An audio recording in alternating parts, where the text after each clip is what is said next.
Hello everyone, once again, my name is Faz from Nintendo Players UK, as we have another rendition of a slightly longer talks with, and we have stepped into the kitchen this time, a very dangerous kitchen for that matter. We are here with the guys and gal who developed the Mambo. Hello everyone! Hey! Hello. Hi! How's it going? So, it's going actually pretty well. It's very hot today, for the recording purposes. If you're wondering why the setup's a little bit different than our usual interviews like this, it's because these guys, the Dangerous Kitchen, are all in one area, so it just makes things easier, so we've only got one audio track for this. But in either case, how are you guys today, aside from melting? Good. Yeah, we're Melting. okay. Actually, we're in the Premier Inn, so it's always the perfect temperature in this place, which is why we'll never leave. Yeah. It's pretty good. Okay, so what's more dangerous, the weather or the kitchen? Depends what kitchen.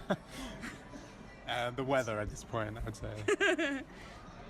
Okay, Judging by my so the weather skin beats the melting. dangerous. Alright, so the reason why we're doing this interview is because this time last year, a game came out that the Dangerous Kitchen developed called the Mambo. So I guess the first thing I need to say is happy anniversary. Thank Thank you. you. And, It came out in yeah. Japan first. So could you tell us a bit about that? How did that exactly happen? Because usually we'd think, because you guys are based in London, Yeah. right? And it's kind of strange that a London-based developer had their game first come out on the Japanese market. So how did that start out? So we met a guy who has his own Japanese publishing thing, and he publishes in Asia. He publishes. He brings Western games to Asia. Yeah, Western games to Asia and back and forth, Asian etc., games to etc. West, yeah. Westia. So yeah, we met him at Playhubs, which is this Incubator. and we just Yeah, no, we made friends, and then he was crazy enough to publish our game Yeah. for us. So he published it just in Asia. So that's through him. Talk about that? Chorus? Yeah, Chorus Worldwide is what they're called. They are great people. Everyone, employ them, or however that works.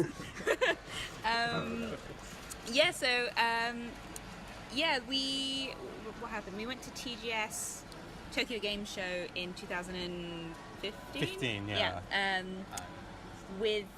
With them, the Mambo was still on a computer at the time, but we were looking to put it on PlayStation.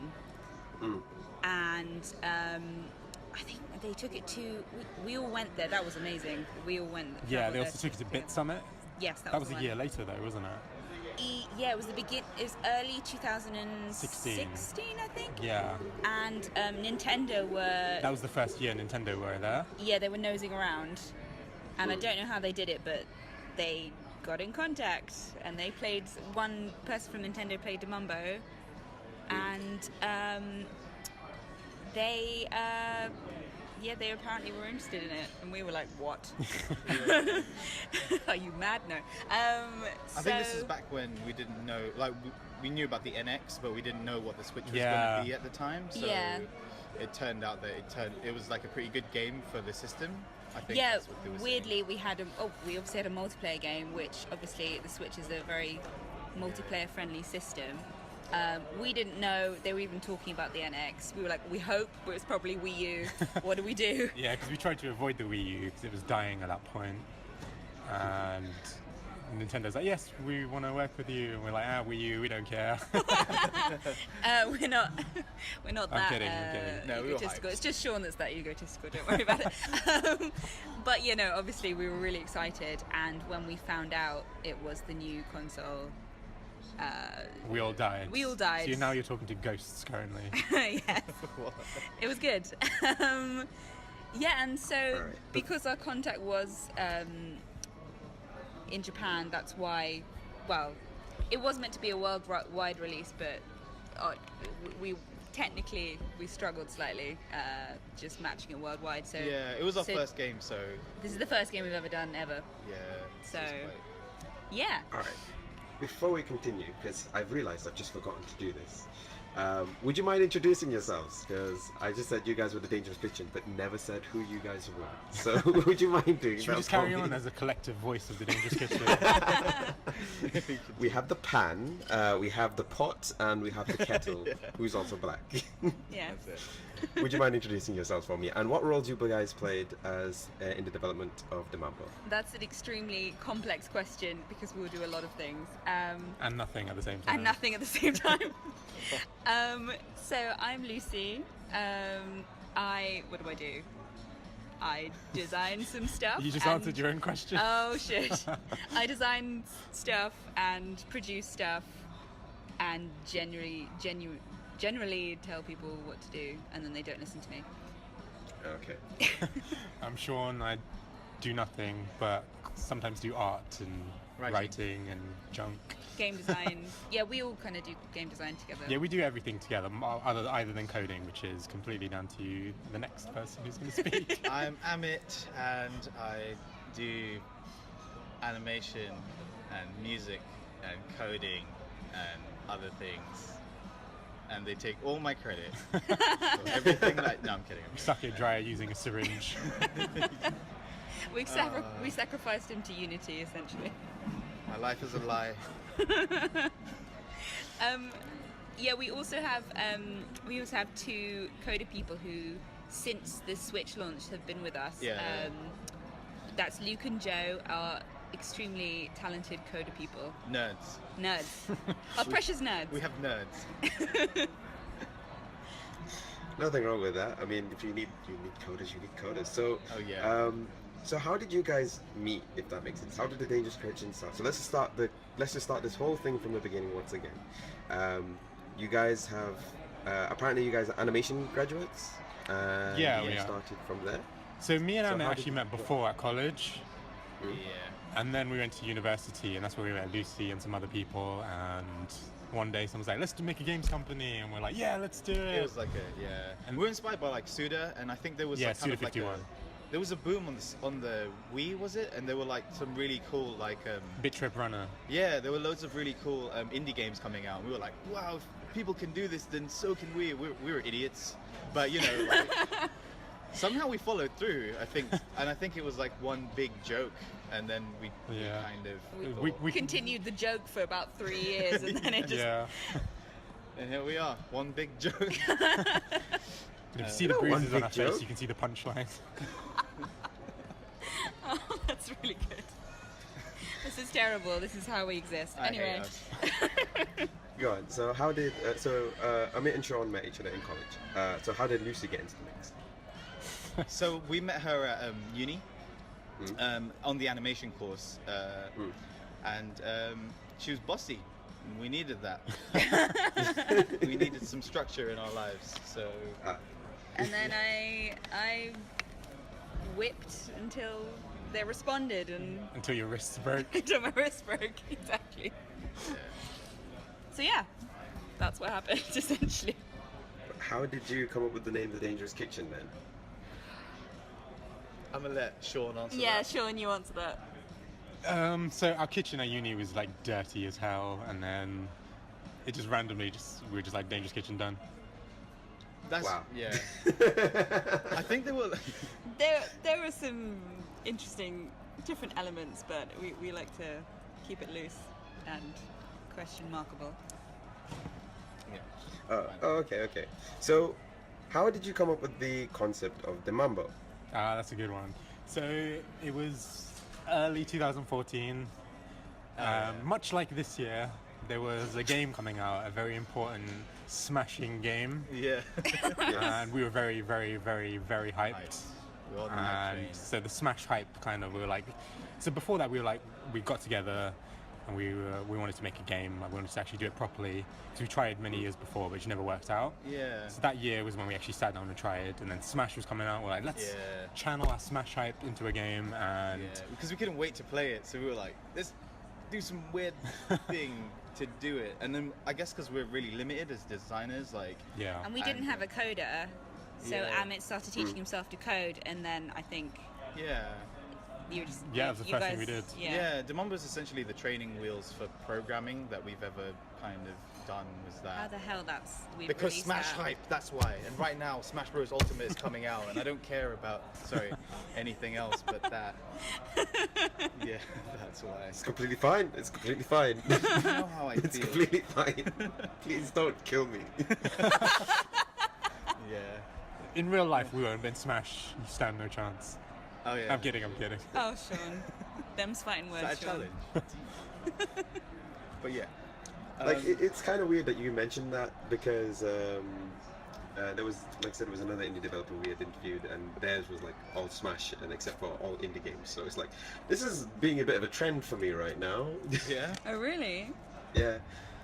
Smashing. But yes, the other developer was Rumbo, and they had like all these guest characters like Shovel Knight, Shantae. They had all these indie veterans effectively in their game. So it's like, oh, you're talking about Smash, they're talking about Smash. I'm guessing Smash is a big deal. Oh yeah. Yeah, Definitely. it's Smash is life. It's pretty good. It's pretty good. So going on. So you inspired by Smash. You basically ran off of probably caffeine, Mountain Dew, and Smash hype, and Just caffeine and you- Smash hype. Not so much the Mountain Dew, I guess. yeah, I see. That's the new energy drink. How did you sort of nail down the mechanics for Smash? Because obviously it doesn't play like Smash. It reminds a lot of people like it. So one thing I've always really been interested in the one-button jumping of Super Mario Brothers 1. So that's always been important to me. How it's not just a light switch that has an on and off. There's so much to it. So that's kind of one thing we were talking about. And I think just before that, I was reading that Iwata asks about Smash Bros. Or Kid Icarus Uprising, I think. And Sakurai was talking about how he deconstructs a game and then rebuilds it with the fun core, and then everything else goes around that type of thing. And so we kind of wanted to do a similar thing with Smash. So we kind of took Smash, kind of got rid of all the unnecessary, and tried to rebuild it from its fun core outwards. Yeah. But I guess that's how Smash was made, right? yeah, so that was kind of, that's how we kind of Yeah. worked at that point. I guess we were going for that, and at the same time, I guess we were limited because Yeah, we were limited. we You'd didn't know only how been to coding program. for what, a month? Yeah, maybe a month. So we didn't really know how to do a lot of stuff. So we kind of just went with what I knew, which was not a lot. And I guess that's why it's so simple. Hey, But, it somehow worked. You did a good job. Yeah, I guess so. Thank you. You're Saying welcome. that on record. Nice. I will play this to you now every time you argue with me. Yeah, but then you can never have a go at me. Ooh. Dissension in the dangerous kitchen. Yep. So how did you what made you go with the art style you went with? 'Cause it's a very simplistic design, but most of, as far as I've understood it anyway, the way I kind of see the game is a lot of the complex stuff went into the stage levels to make that more interesting. So Yes, what made you we're very take gameplay that? focused, so everything was about the gameplay. Like we didn't. I mean, later on we worked on graphics and kind of how to make it look better and that type of thing. But at the beginning it was gameplay first. What is the gameplay? We wanted to cut the fluff and just focus on what we thought was the most important aspect. Yeah. Yes, all the Sean and I mostly made the stages for single player, and we made all the stages, and then we spent, I don't know, was it like a week just Making them pretty. making Yeah. them pretty afterwards. Yeah. See, that was a good Or pretty thing. for you. That was the good Very thing. subjective. That's the good thing about being an artist, though. Like we could do that really quickly. If you know how to use Photoshop, we could just use our assets in new ways and do really I cool guess because stuff. we're all animators, right? Like, Yeah. That was actually quite. Yeah. Yeah, it's pretty useful. I think the programming and level design was much more challenging, and then like the art. But I mean, some people probably hate the art, so it's, Yeah, it's well. up to you, right? Like, I like the art. yeah, Well, thank you. I Thank personally you. like it. that's No what I was problem. going for. That's what you were fishing for. Yeah, You yeah. were that's- just. You mentioned earlier in one of our email correspondences, you mentioned using a big word for something really nothing that complicated. You said you used Audacity to do your effects. Sound effects, So yeah. how did you? Sorry, your sound effects. How did you come? Since most of you are generally artists and not sound designers, how did you come up with the sound design? Well, I for the think game? Amit's especially actually with the music that you came up with. Amit actually composes music and does most of the music. yeah. Mhm. But he was obviously too busy. I think if he wasn't busy, he would have done the sound effects. Yeah. So I did the sound effects, and I have no. He had no idea what he was doing. formal and training. I had to fix them and then put them in somehow and clip them. But I mean, yeah, in a way, I guess it's got its own unique kind of weird sound to it. How did you So, record so we understand that. I think we've heavily established that you didn't know what you were doing already. Yeah, I think You said that's our this, catchphrase. We still don't know, as people can tell by listening to this interview. Probably. So let's dissect it. Let's take the fluff out, as you say, and let's distill this a little bit. So what was your sort of process building up the sound? What sort of sounds were you kind of going for? Okay. If I may ask. So what I did is I got like an app on my phone, tried to make the most horrible sound I could possibly make, and then kind of transferred that to my computer. Audacity. To Audacity. I didn't use a wire, I just did it through the microphone. And just messed about until I just fiddled with settings until I got a sound effect. Actually, you know, like some of the sounds like the grind and the some of them spin are quite attack, good, they actually sound like. But I guess and something then relevant, we so- sat down and thought, what can we use? Whatever weird, funky sound that Sean came up with. Sean made a massive catalogue of sound effects. Yeah, so what we did was we just kind of appropriated them Yeah. into the right kind of thing, I guess. Yeah. And then the music was All It the was good just- music Amit wrote. no, well, I guess so. Anything If that it's sounds kind of alright. horrible, it's probably either Sean or I. No, but adding some the stuff. music wasn't even intended for the music was written on like Korg on the DS, and I was just kind of like And what's it called? Rhythmic, I guess. Rhythmic. Those are like some DS apps. I guess that's why they sound chiptune-y. But I was just trying to like make some music, and then one day the guys came. And they stole all the music from my DS, which was personal music, not for the game. And Yeah. then they just put it into the game because we didn't have enough music. So Wait. Let me stolen just property, let's back this up for a second. Did I hear this correctly? You used a DS app, a Nintendo DS app, Yeah. that specialized in Oh, music. 3DS. Sorry, a Nintendo 3DS app to Yeah. create the music for your game. Yeah. Yeah. I've not misheard this. No. And, No. What and was the actually, app called? Oh, so there's two. One is called Rhythmic. I think that's Rhythmic Retro Bits. yeah, Rhythmic Retro Bits. And then Korg something. And, DSN Korg something, DSN. something. Shouts out to both of those peoples. Oh, They wait, is are- that legal? Actually, can we do that? Yeah. We can do that. Totally legal. Shouts out to them. They're We're questioning this after the fact. I don't know. I paid for them. No, I'm just making sure that I I'm was sure hearing it's this fine. correctly. yeah, So and then, go on. Yeah, Sean's sound effects are mainly him bashing his phone on the table and recording weird shouts in the Premiere. Yes. Oh, that's true. Yeah. There's a lot of Premiere noises in our game. Yeah. Oh, okay. I think if you So slow down shout the out to audio, Premiere, you'll I guess. find weird. If you stuff. play some stuff backwards, you'll find some interesting things. Wow. All right. Okay. So now the game is out there. The game has finally been developed in all of its wacky glory. So a lot of people kind of get confused as how to define the Mambo. So let's just make this a little bit easy for everyone. How do you describe what is the Mambo to you? Like, how do you describe the Mambo as a game to you? It's probably different to all three of us. Yeah, I think we should all come up with our own. Oh, God. The way I like to describe it is a Smash Bros ripoff, even though it's not, but it's just funny. Yeah, we've been attacked for that before. Sean. I did an I'm interview. sure Can you we want stop to... saying that?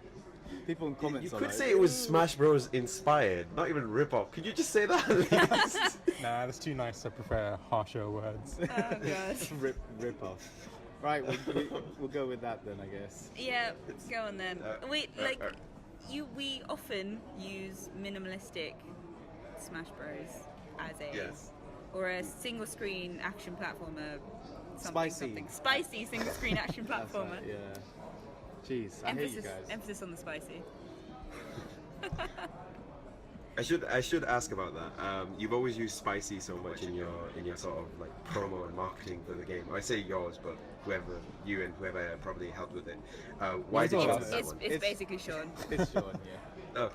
So Sean, why did you come up with all the spicy stuff? Is it because your name's Spicy Sean or Crusty Sean. Secretly. It's crusty Sean. No, Crusty just- Sean? Okay. I don't know, I needed- Crusty Sean. Would you mind answering?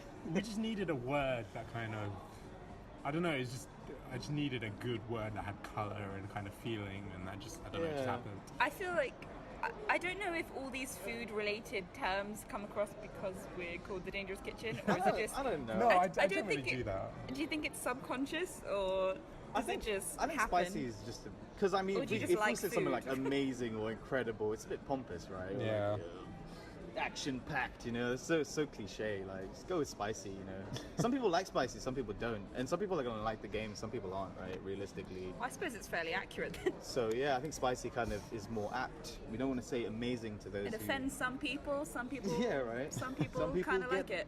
burning diarrhea. So, you know, it's up to you. This is by far the most graphic interview I've ever done. And it always takes it there. Yeah, this is why I don't do the interview so much.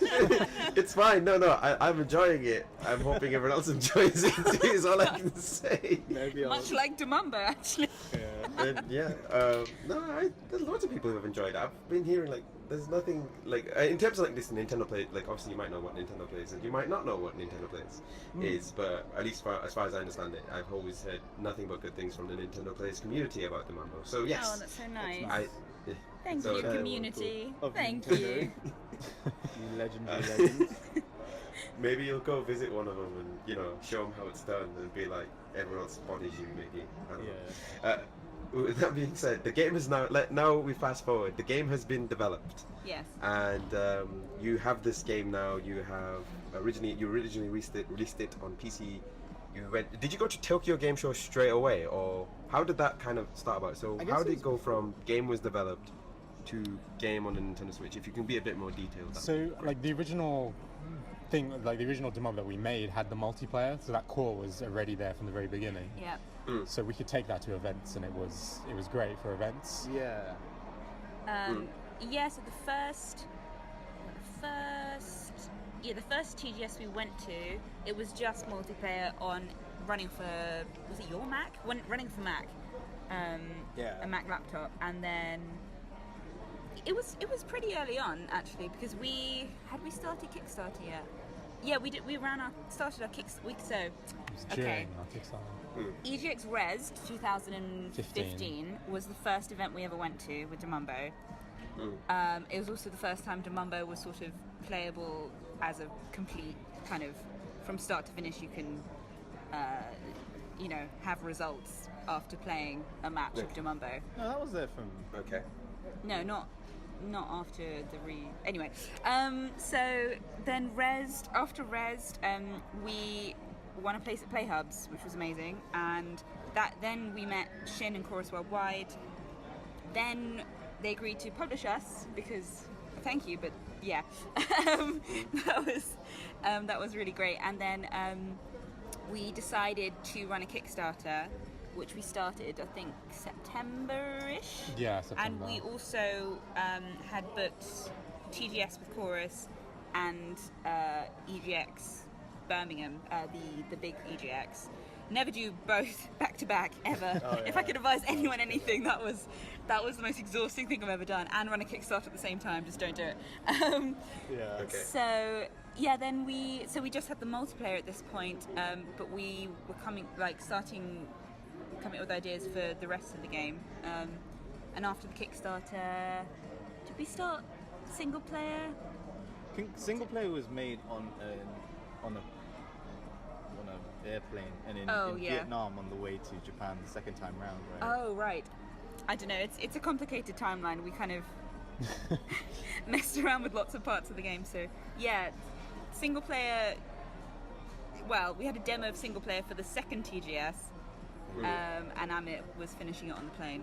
Yeah. So I was finishing it like walking into the building. Like you really? It was. Yeah, I was holding my laptop open. Like it was crazy. But I mean, yeah, we got it done, right? Just about. Kind of worked. There were a few bugs, but people don't notice. Only I noticed the bugs. Apparently, these two don't even notice the bugs. Well, I that's might how notice weird it. the game is. No, that's fine. So we're now at TGS, what, 2015, 2016 now? Are we looking at? Yeah, 16. Yeah. So 2016. So this is before the Switch even launched. Yes. So was this the same year that effectively Nintendo had approached you? Was it Nintendo Japan that approached you? Was it Nintendo? It was Europe Nintendo of that approached Japan. you? That was actually earlier. Okay. That was around I think was Bit 16. Summit was like July, and then we didn't get the dev kits until right at the end, beginning of 2017, wasn't it? Christmas Okay. 16. Yeah, Oh, so that was awesome. Bit Summit, July 2016. Nintendo played the Mambo, and obviously they were Nintendo Japan because it was in Japan, and they spoke to our publishers. Yes. And that's why we were kind of more Japan-led rather than, even though we were based in the UK, rather than Europe-led. And No, it's interesting to hear. It's interesting to hear. So how were you, let's say, so for people who will probably end up asking, how close were you in terms of the conversation between you and Nintendo? Was it all done through the publisher? Or was it all done, were you a part of that conversation and did they effectively take you under their wing? We had to write a pitch at some one point, which Yeah. they translated. So it was mostly the publisher, but we did have a say as well. A little yeah, bit. in terms of Europe, so at a few events we'd met some of the guys from Nintendo Europe, and then obviously because we managed the launch in America and Europe, we obviously started talking to those guys off the back of Yeah. I Nintendo guess Japan. while Yeah, Chorus yeah. were So talking Chorus kind of, I guess, mainly led the acceptance of the concept, to you. Yeah. not the pitch rather. Mm. So they were great. Thanks, Chorus. All right, so we've now seen the game come out in Japan, and now it's going to be led in EU. So, what was the conversation? So you said it yourself. You led more of the game when it came to NA and Europe. Yeah. How active was NOE and NOA in? How active were they in conversations with you at that point? Was it they were great. a lot? Was it very little? Yeah, I mean, Yeah, I guess okay, whenever we needed help. whenever we needed anything technical help, anything, they were really, really helpful. We obviously we didn't speak that much to NOA, just in term mainly about timings and lot check things mainly. NOE, so the guys in Germany, that's where their tech support is, and they, Frankfurt. Frankfurt. They were really, really helpful. There are loads of things we're like, we don't understand what we've Yeah, done. we didn't know what they were saying half the time, but we had nerds around that time, so we had Mambo Jumbo translators, which is cool. Yeah, So yeah, it was good. stop saying nerds. Yeah. You should. They have names, okay? And so with the other indie developer I spoke to, they said that they had a chance to speak to some of the head honchos, so they got to speak to Reggie. Oh, really? This That's is cool. so that never happened for you. You never got to meet any of the head guys. No, just from- Miyamoto here and there. He's joking. He'll be But really. yeah, no, we would have died. If we Don't didn't meet him. don't tease me like that. We met Ed Valiente. He was cool at the time. Yeah. So you didn't meet Shibata in the EU, and No. No. Obviously he's gone back to Japan now, but and you didn't meet Reggie at the point in time, because I know that they tend to be quite active with the indie guys. So I'm just wondering how. Not with us. Again, it's just understanding the communications there. So that means you're probably one of the few people that have dealt with Japan, NA, and EU all at once. It's an extremely Maybe that's why it was exhausting difficult. experience, but yes, we did. Was there major differences between the three, or were they all very similar to each other? Well, it was so Japan. The hierarchy, right? Well, it's Japan.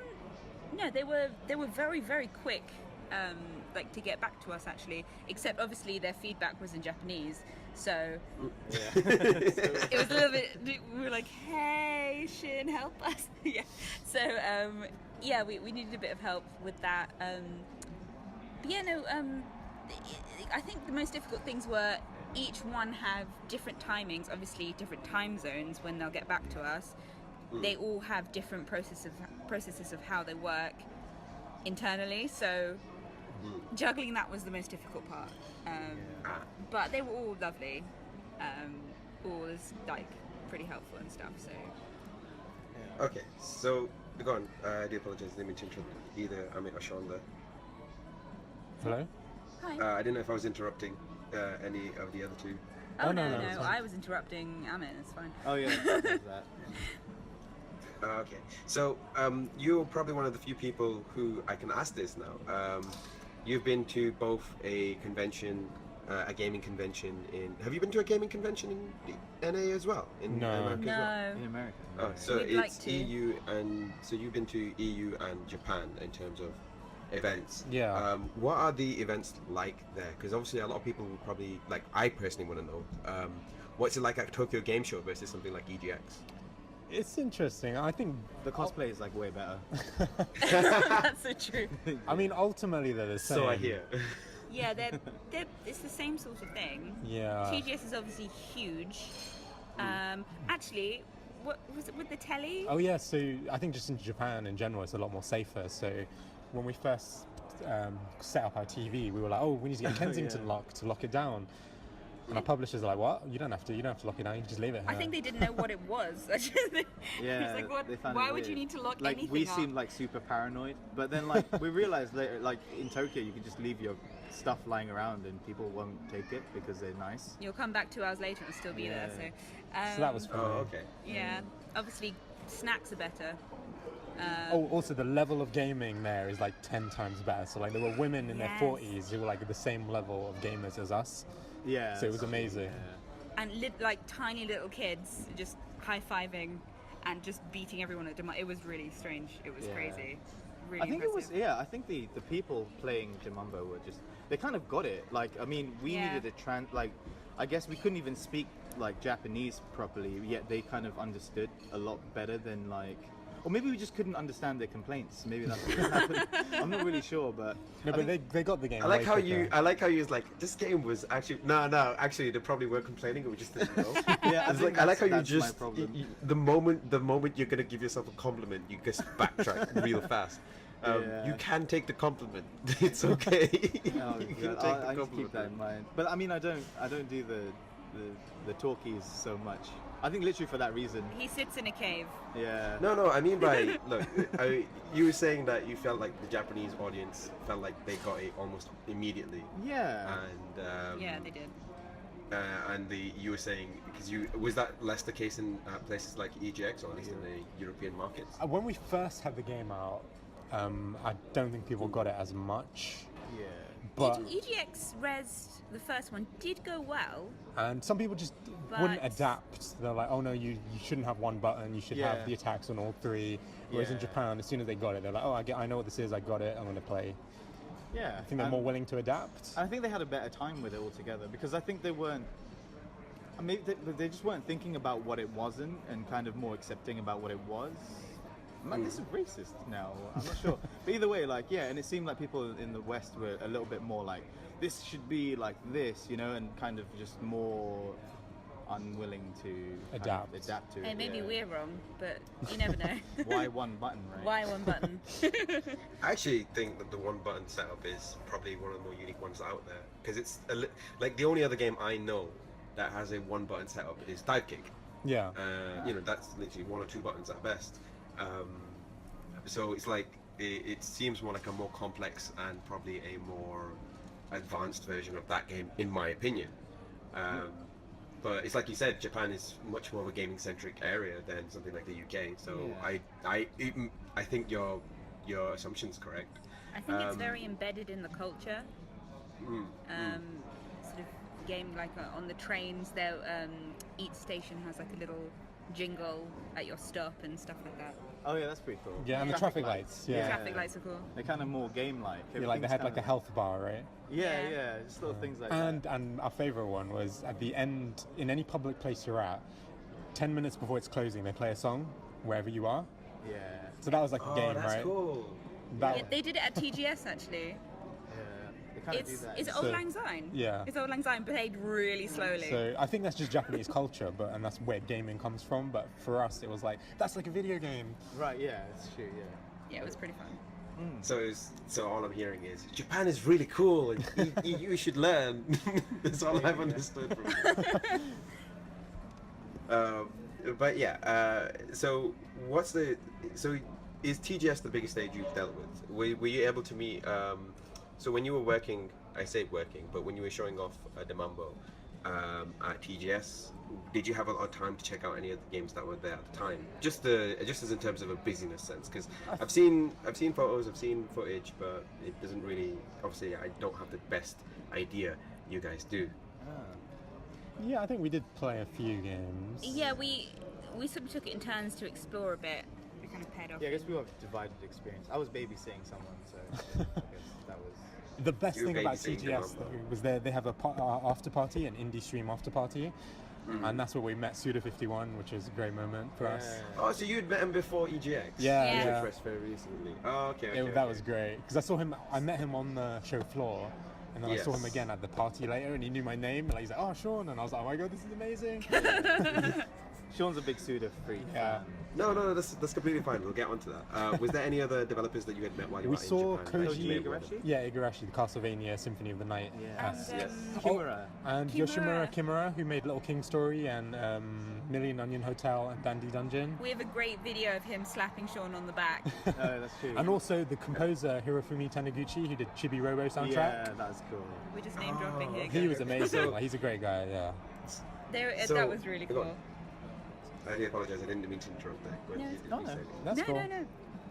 Oh no, I was going to say. So you met all these developers in Japan. So I guess it's kind of like neatly put me into the next part of the question. So what games do you play yourself? Loads. Whether right now or that was used aside from Smash Brothers, because we know you use Smash Brothers as a point of I was inspiration gonna for the say Mambo. Smash Brothers.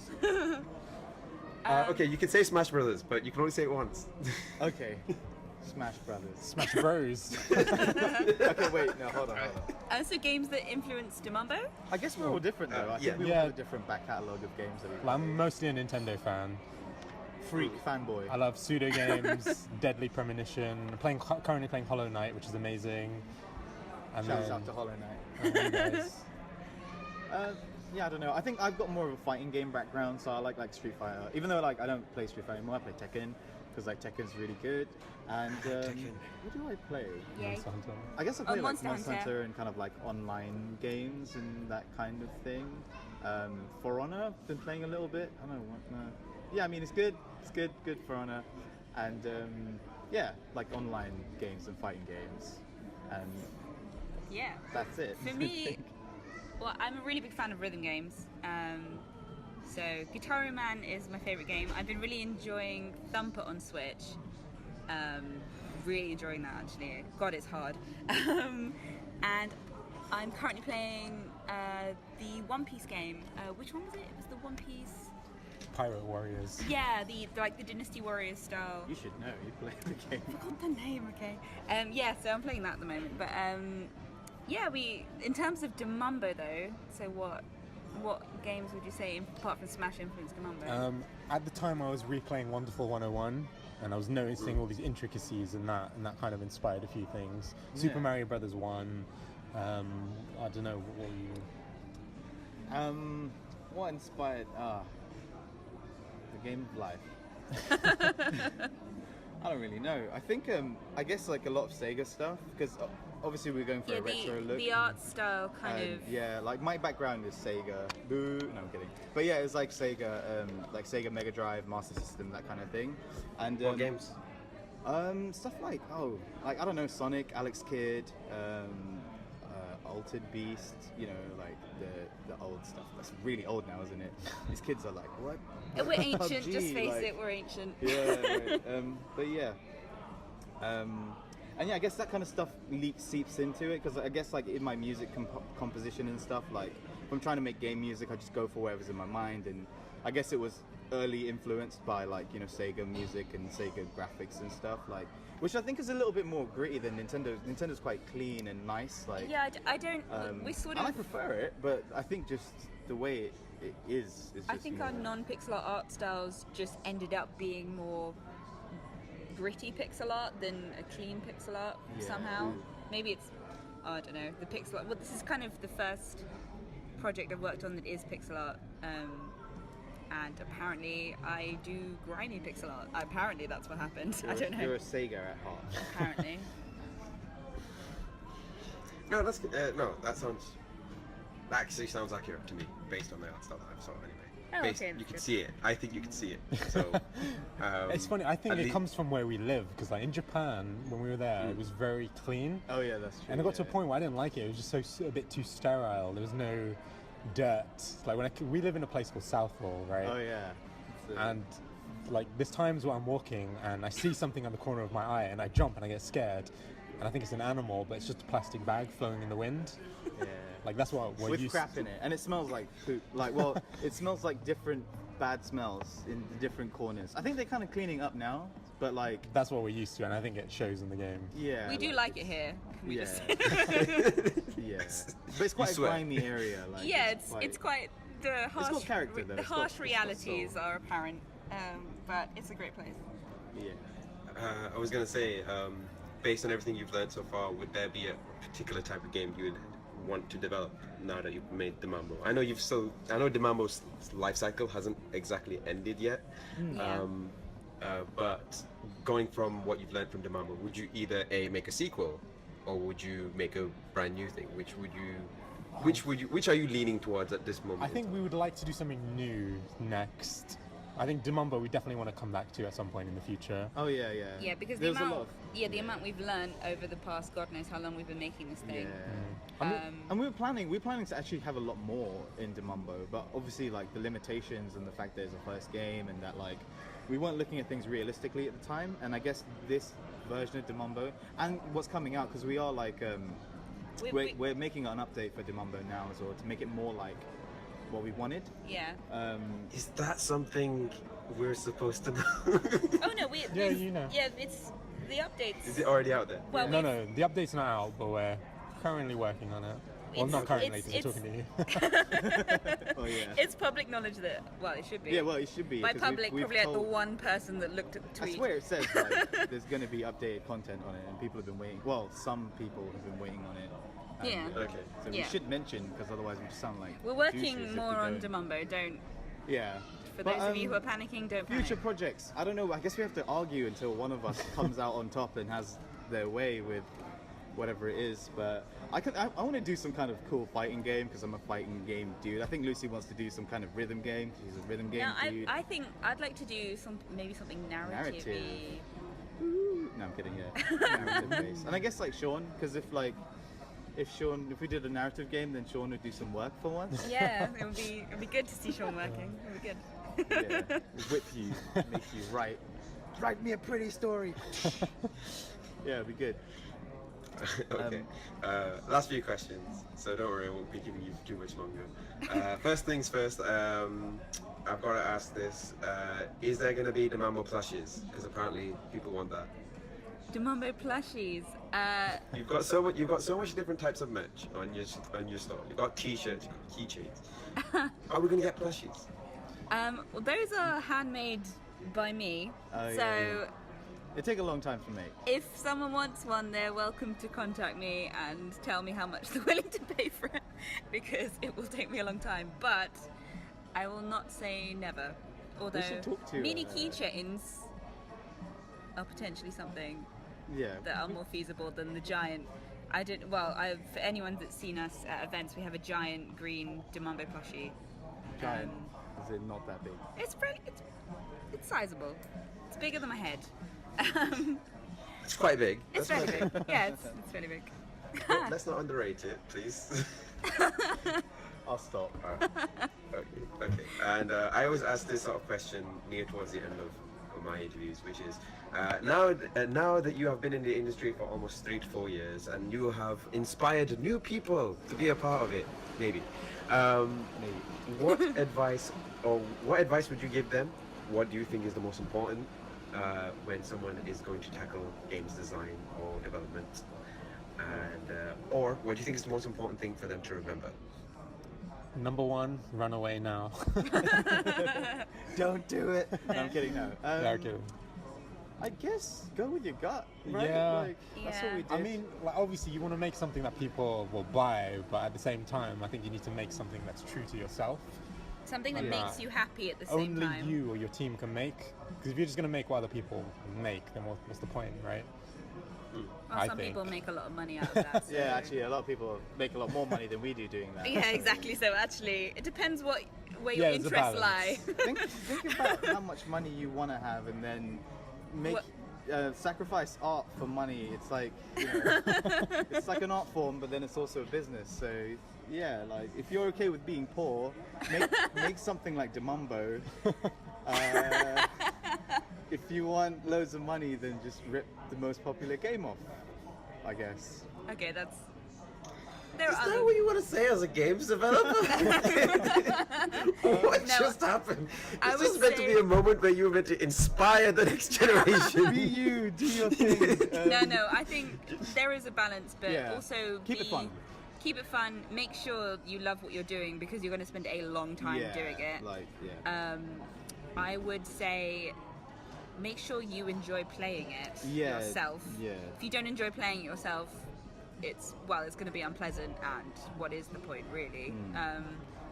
I would also say be realistic about the amount of features you can physically do. If it's just you by yourself, that is a lot. I mean, we mostly have made this project with the three of us, and it was extremely difficult. So just, you know, if you're just one person or maybe two people, just be realistic. Oh, and you need marketing. You need to work out how to market yourself. We still are struggling. So that's marketing system. Yeah, but I think the most, I think the best way to put it is if we can do it, why the hell can't you? That's Yeah. true. You've just heard this interview. We're a bunch of idiots. Yeah. I go with that. The best goddamn interview ever done in the history of mankind. Yes. Wow. Oh wow. No, but thank you very much. And the final question I have to ask: Yeah. do you do Mambo? Do we do Mambo? We Do do you do Mambo. Mambo? We do the Mambo. We do. We do Mambo. Mambo. Do. Do Mambo? Mambo. Yes. I see this was a loaded question. With that being said, Great. thank you very much for joining me. Hopefully, we can meet up in real life. Since you guys are based in London, it's going to be a little bit easier to do that. Maybe at the Yeah. next event sometime. Yeah. That sounds good. Yeah. Thanks for having us. But, no problem. So, where can everyone find you after this interview is done and ask you about how much of an idiot you guys might be? In the Premier Inn? The premiere in. PI Bath Road. What is it? I was thinking more like the Twitter, but all right. If you wanna- No, we only we- do face to face. No, I'm kidding. Yeah. Our Twitter handle is @TDKitchen. Okay. So They- we are tweetable. Can Tweetable. they find you on Facebook as well? Yes, just The Dangerous Kitchen, I think is the Facebook thing. Do And you have an Instagram? Yeah. we do. It's also The Dangerous Kitchen. Yeah. But yeah, thank you very much for joining me. And as always, you can follow. If you liked what you've heard so far, don't know why at this point. If you like what you've heard so far, obviously you can follow us at Nintendo Player UK on Twitter, Nintendo Players on Facebook and Instagram. You can find us there. And hopefully we'll see these guys in real life some point soon, and we can all tell them how we exactly feel. Wow. Oh dear. Scared. And as usual, you might find these guys at a Nintendo Players group near you. Probably someplace in London, if they can be bothered, someplace in Birmingham, I'm not sure, depends really. And you can find your local Nintendo Players group on our website, www.nintendoplayers.uk.